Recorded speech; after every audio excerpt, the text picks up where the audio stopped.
That's thinkindependently.blog. And what I was going to say is on that site, I'm going to be setting up a mailing list probably tonight with a guy that has more information about this than I do.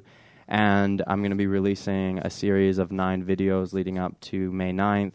And they're going to be covering all sorts of different topics, having comedy in there, having common sense in there, bringing up things that a lot of people are unaware of. And yeah, just trying to. And of course, you're using social media. Yes, and I will be. Investing some money into Facebook ads and stuff like that to connect with my voting demographic. Or just Facebook. You don't even need ads. Just Facebook. Yeah. Well, with Facebook, it's kind of a tricky thing because nowadays you need to almost pay for your advertising to get your word out there in a lot of ways. So you're more of an authority than I. Hardly ever go to Facebook. Yeah. But I'm just curious, which to me is really interesting. We know that your demographic, at least younger actually than I think you told me you're 27. Yep. They don't vote in large numbers. Like a lot of them don't vote. 40, 50% of them or more. Yeah. Do you think you're interesting that demographic? Are they responding? I'm interesting that demographic more so than any other candidate and any other party has an opportunity to. And the thing is in our last general election here for the province in 2013 in this riding, the voting turnout from the registered voters was 57% voted and 43% didn't, which is over 12,000 votes that didn't come in. And if I can connect with 2/3 of those votes, I'll pretty much win this election, and that's my mission, and that's what I'm going for. And I feel that I have a good opportunity at doing that with the foundation that I'm built upon, which is like my skill sets that I have acquired through my adult life. I'm certain that many people admire your guile, your gutsiness, to get into it, and with a shoestring budget. Definitely you're to be complimented. I actually heard some compliments about you. I was at that debate, by the way, on Tuesday night. But a refreshing approach to politics. Yeah. And then, of course, interesting your demographic, the young people. Yeah. I want to get on to something else, so please. All right. Do you think that resource extraction should continue to be the mainstay of the BC economy? And that's mining, oil, gas, forestry. Absolutely not as we move into the future, but there has to be a transitional point. The way that I look at the economy is that, dude, we're living in one of the most beautiful places in the world. Everybody knows this, right? The way to move forward in our economy intelligently is through preserving our natural environment. Maybe opening up new campsites to bring in a larger population of tourism around the world. Working on creating, a stronger art community. Working on creating, value-added projects through the waste materials of these industries. I'm not saying we have to shut down mining and forestry. I'm saying that we have to do them more intelligently. We need to refine the way that we're doing these things. No more burning slash piles the size of houses in the woods. We need to be taking that shit and bringing it into, sorry, my words, bringing that down into, community-based organizations that can turn that into really beautiful log furniture. And the way that I see it done in the economic system that I'm talking about, we could be selling beautiful furniture that is way better quality than anything you could buy in Walmart or IKEA for a very compatible price because of the economics framework that we could be implementing. Using schools. Well, yeah, not specifically schools, but educational entities, right? Entities, yeah. Very interesting. Okay, let's move on. That's an interesting answer. What is your position on the Trans Mountain Pipeline? I think it should be stopped, man. I think all pipelines, whether they be, for crude oil, for natural gas, or anything like that, we need to stop these things as soon as possible and start working towards building the infrastructure that will keep us alive on this planet. So when they talk about a pipeline to move oil and gas around. That seems insane to me. If you check out my moving forward on my website at thinkindependently.blog, you'll see there's a list of different alternative types of transportation.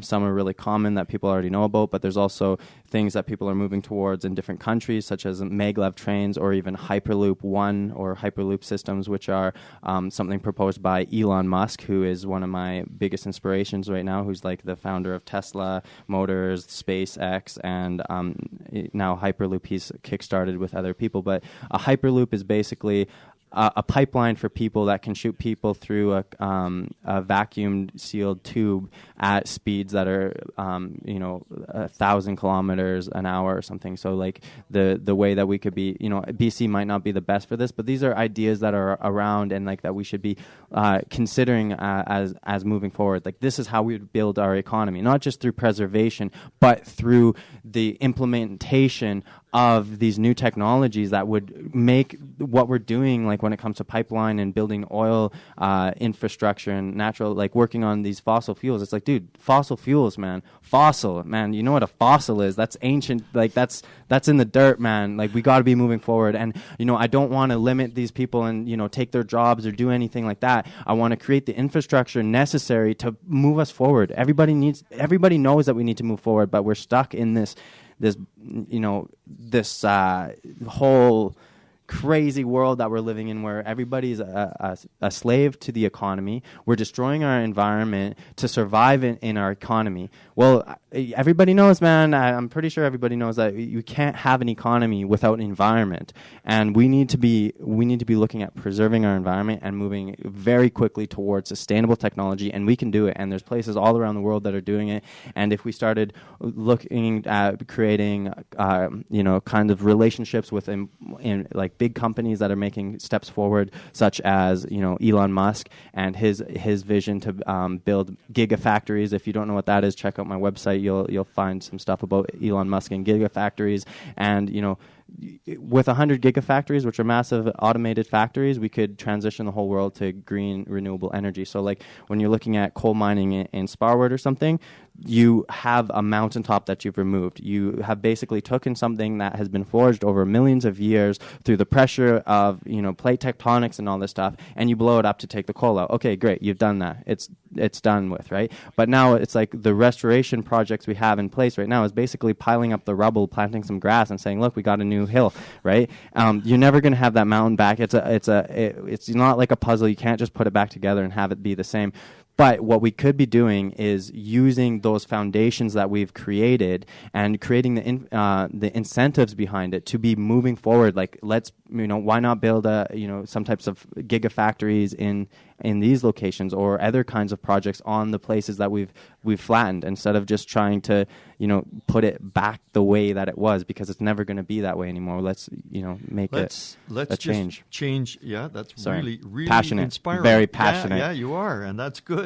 And I wish we had more time, because boy, if we did, I'd get into education. You talked a lot about education. You called it edgenomics.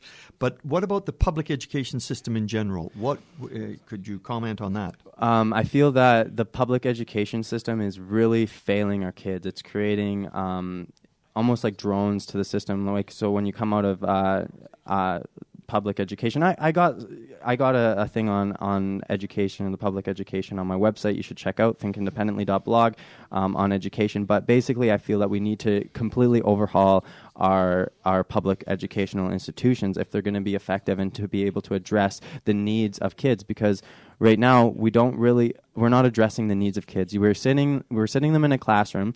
As a kid, think of how excited you are when your kid starts crawling and then, starts walking. It's like this super big, exciting thing. And then they say the first word, mommy, daddy, and it's exciting. And you're like, whoa, awesome. And then you send them to school, and the first thing that they're told is sit down and shut up. And, it's like we are human beings, and kids learn through play. Are you a father, may I ask? No, but I had the opportunity to really delve into the world of the beginnings of a new life, because my mom had a baby when I was 21. Where there's a bigger age gap between me and my brother than me and my mom, and I moved up north, which is where I ran in the first election that I did in 2013. And at that time, I was helping my mom take care of my newborn brother, and I was living with her close to her for 3 years, and really helping her with all of that task of wiping dirty butts and doing all that stuff. So it gave me a really good understanding of child care and raising a child, and just made me realize that I better wrap my junk, because I got too many things to do in this world to just have that much dedication. Cause, it takes a lot of work, doesn't it? Mm. So do you have any position on this $10 a day daycare? I think it sounds good. At the forum the other night with Tanya Wells, she was saying that she doesn't feel that everybody should be responsible to pay for their child care if they're not having a child, and I kind of somewhat agree with that. I think that a better approach would be going about creating new projects or organizations that could be offering potentially free daycare through organizing with mothers and other kinds of passionate people in the community to offer free daycare for struggling single moms and such things. And these are things that we'll get into definitely more detail. If elected, I'll be organizing meetings with different circles of people and figuring out how to go about this. So, very quickly, we're running out of time. All I right. was going to talk more about different issues in the riding, but let's first of all talk very quickly about healthcare. Let's give them about 30 seconds each. Right. What's your position on healthcare in general, and let's say specifically home care or hospitalization? So when it comes to shifting money around in Victoria, which is what the parties like to talk about a lot, personally, I've never been an MLA. I feel that the power of an MLA in a legislative assembly with almost another 100 MLAs voting up and down on things will be very restricted.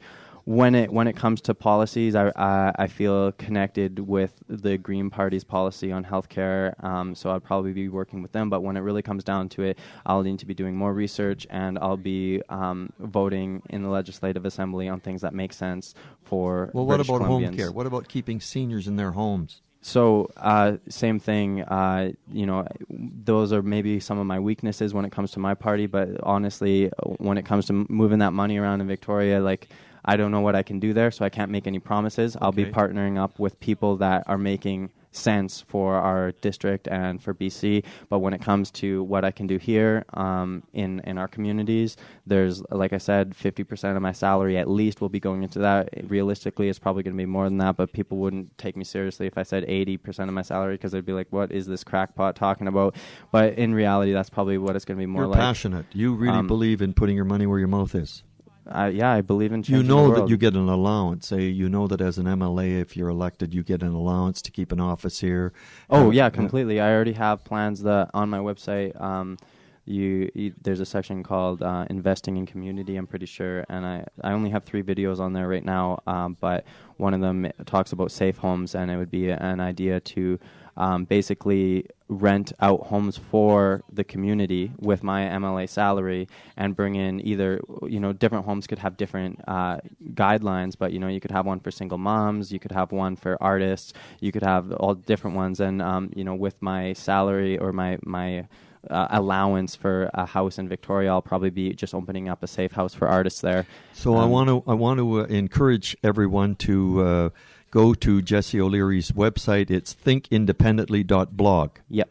Thinkindependently.blog.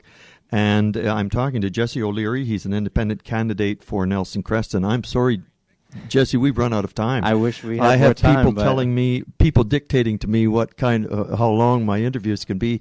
I would love to have an opportunity again and who knows, maybe it'll be after the election. We're sort of running out of time. Mm-hmm.